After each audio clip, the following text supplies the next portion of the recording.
അമൃത തീർത്ഥം ചാനലിലേക്ക് ഏവർക്കും നമസ്കാരം.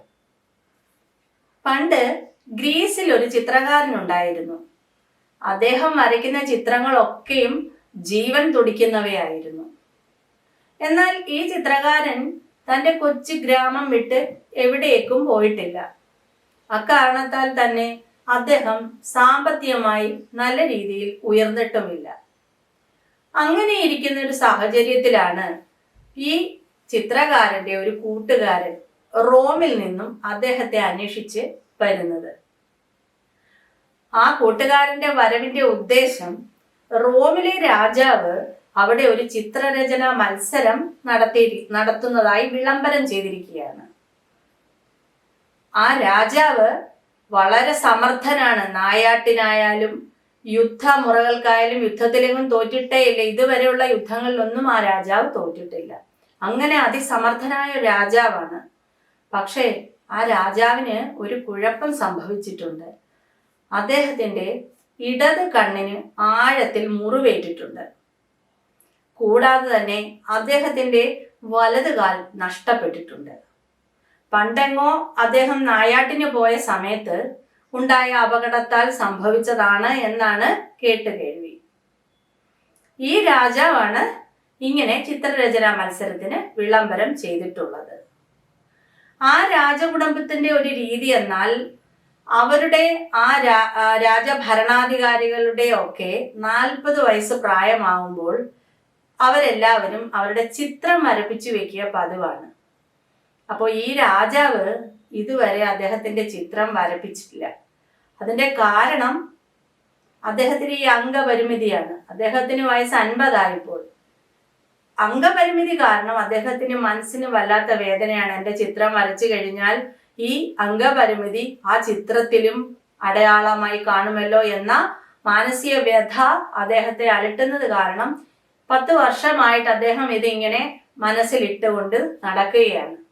ഈ ഒരു ഘട്ടത്തിൽ ഈ രാജാവിന് തോന്നുന്നു, ഇനി മുന്നോട്ട് പോയിട്ട് കാര്യമില്ല, എൻ്റെ ചിത്രം വരച്ചേ പറ്റൂ എന്നൊരു ഉറച്ച തീരുമാനത്തിൽ രാജാവ് എത്തുന്നു. അങ്ങനെ ഈ ചിത്രരചനാ മത്സരത്തിന് ആഹ്വാനം ചെയ്യുന്നു. ഒരു നിബന്ധനയുണ്ട്. ഈ ചിത്രരചനാ മത്സരത്തിന് ഒരു നിബന്ധന വെച്ചിട്ടുണ്ട് രാജാവ്. അതായത് അദ്ദേഹത്തിന്റെ ചിത്രം വരച്ചത് അദ്ദേഹം കാണുമ്പോൾ സന്തോഷമാണ് തോന്നുന്നതെങ്കിൽ ആ ചിത്രകാരന് 10 സ്വർണ്ണക്കിഴി അദ്ദേഹം സമ്മാനമായി നൽകും. എന്നാൽ ആ ചിത്രം കാണുമ്പോൾ അദ്ദേഹത്തിന് ദുഃഖമുളവാവുകയാണെങ്കിൽ ആ ചിത്രകാരനെ 10 വർഷം കഠിന തടവിൽ വെക്കും. ഇങ്ങനെയാണ് നിബന്ധന. ഈ കാരണത്താൽ റോമിലെ ചിത്രകാരന്മാരാരും തന്നെ ഈ ഒരു ഉദ്യമത്തിന് മുന്നോട്ട് വന്നില്ല. അങ്ങനെ നമ്മുടെ ഈ ചിത്രകാരൻ ഈ കാര്യം കേൾക്കുമ്പോൾ അദ്ദേഹം ആകെ വിഷമിച്ചിരിക്കുകയാണ്. അദ്ദേഹത്തിന് സാമ്പത്തിക ഭദ്രതയില്ലാതെ അദ്ദേഹം എങ്ങനെയെങ്കിലും ആ മനുഷ്യന്റെ ജീവിതം ഒന്ന് കരുപ്പിടിപ്പിക്കാനായിട്ടുള്ള ആലോചനയിൽ ഇരിക്കുന്ന സമയത്താണ് ഈ കൂട്ടുകാരന്റെ വരവ്. അപ്പോൾ അദ്ദേഹം തീരുമാനിക്കുകയാണ് ഈ സുഹൃത്തിന്റെ കൂടെ റോമിലേക്ക് പോകാമെന്ന്. അങ്ങനെ അദ്ദേഹം വിചാരിച്ചു. റോമിലെത്തുന്നു. അദ്ദേഹം രാജാവിനെ കാണുന്നു.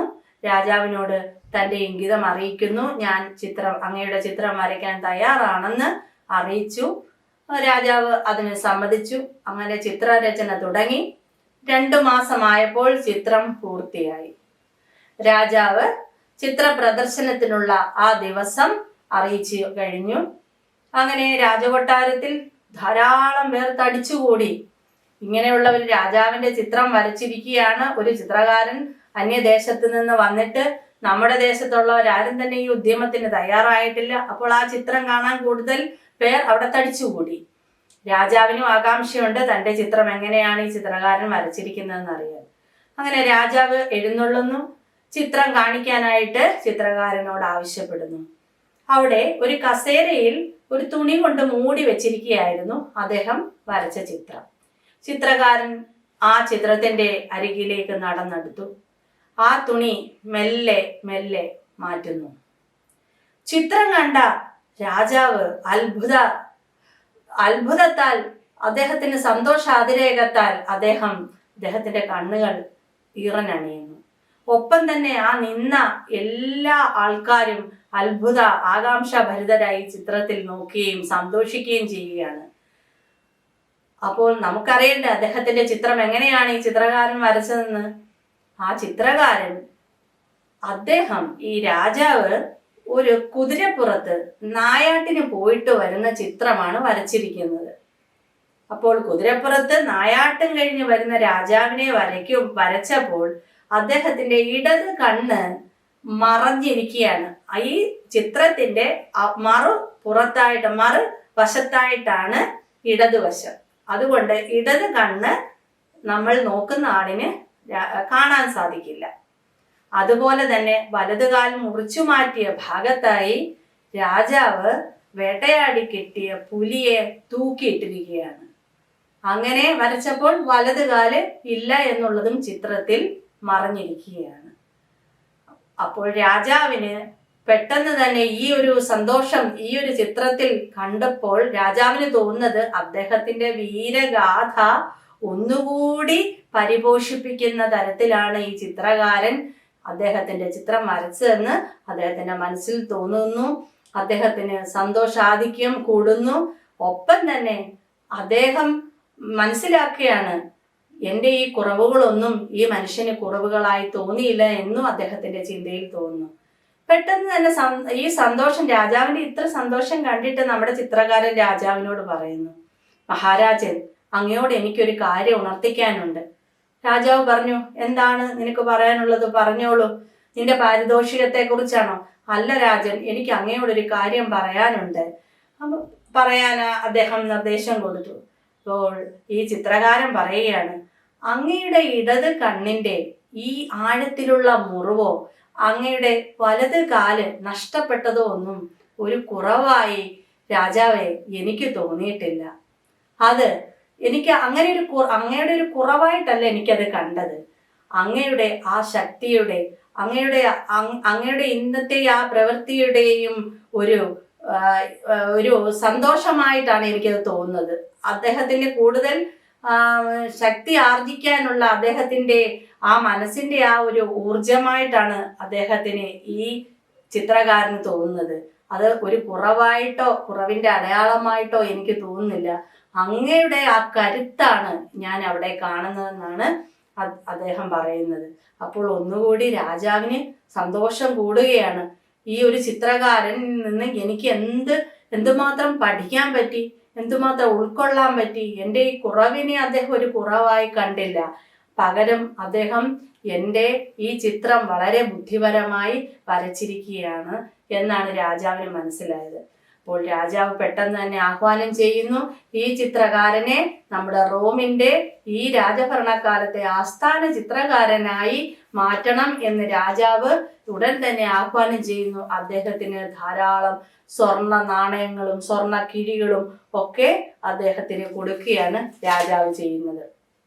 അതുപോലെ തന്നെ അദ്ദേഹം ഒന്നുകൂടി എടുത്തു പറയുന്നുണ്ട്, നമ്മുടെ ഈ ചിത്രകാരൻ രാജാവിന്റെ ഈ ഭയമില്ലായ്മ അദ്ദേഹത്തെ വല്ലാതെ ഈ ചിത്രം വരയ്ക്കുമ്പോൾ രാജാവിന്റെ ഈ ഭയമില്ലായ്മ ഉണ്ടല്ലോ, ആ ഭയമില്ലായ്മ അദ്ദേഹത്തെ കൂടുതൽ ഈ രാജാവിനോടുള്ള ആദരവ് കൂടി എന്നാണ് ചിത്രകാരൻ രാജാവിനോട് പറയുന്നു. ആ ഭയമില്ലായ്മയുടെ അടയാളമാണ് അദ്ദേഹത്തിന് ഈ ഇടത് കണ്ണിന്റെ മുറിവോ ആ കാലില്ലായ്മയോ ഒക്കെ ഈ ചിത്രകാരന് കൂടുതൽ തോന്നിച്ചത് എന്നുകൂടി അദ്ദേഹം കൂട്ടിച്ചേർത്തു രാജാവിനോട്. അങ്ങനെ നമ്മൾ ഈ പാഠഭാഗത്ത് നിന്ന് അല്ലെങ്കിൽ ഈ ഗുണപാഠത്തിൽ നിന്ന് എന്താണ് നമ്മൾ മനസ്സിലാക്കേണ്ടത്? നമ്മളുടെ ഇന്നത്തെ തലമുറയിലെ കുഞ്ഞുങ്ങളായാലും നമ്മൾ മനസ്സിലാക്കേണ്ടത് ഇതാണ്, നമ്മൾ എപ്പോഴും നമ്മുടെ കുറവുകളെ മാത്രമേ നോക്കാറുള്ളൂ. നമ്മൾ മറ്റുള്ളവരുടെയും കുറവുകളാണ് നമ്മൾ ക്രിട്ടിസൈസ് ചെയ്യാറുള്ളത്.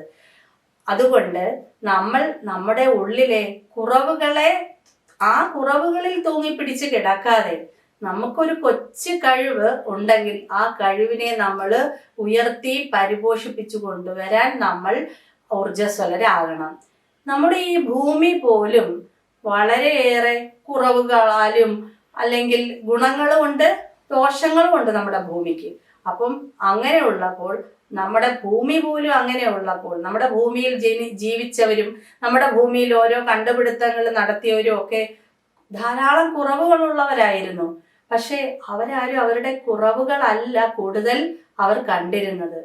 അവരുടെ കൊച്ചു കഴിവിനെ അവർ ഉയർത്തിക്കൊണ്ടുവന്ന് അവർ വിജയിക്കുകയായിരുന്നു ചെയ്തത്. അങ്ങനെ നമ്മുടെ കൊച്ചു കൊച്ചു കഴിവുകളെ, നമ്മുടെ കുഞ്ഞു മക്കളുടെ കൊച്ചു കൊച്ചു കഴിവുകളെ കണ്ടെത്തുവാൻ നമുക്കും അവർക്കൊപ്പം നിൽക്കണം. അവരുടെ കഴിവുകളെ കണ്ടുപിടിക്കാൻ നമ്മളും അവരെ പ്രോത്സാഹിപ്പിക്കണം, സഹായിക്കണം.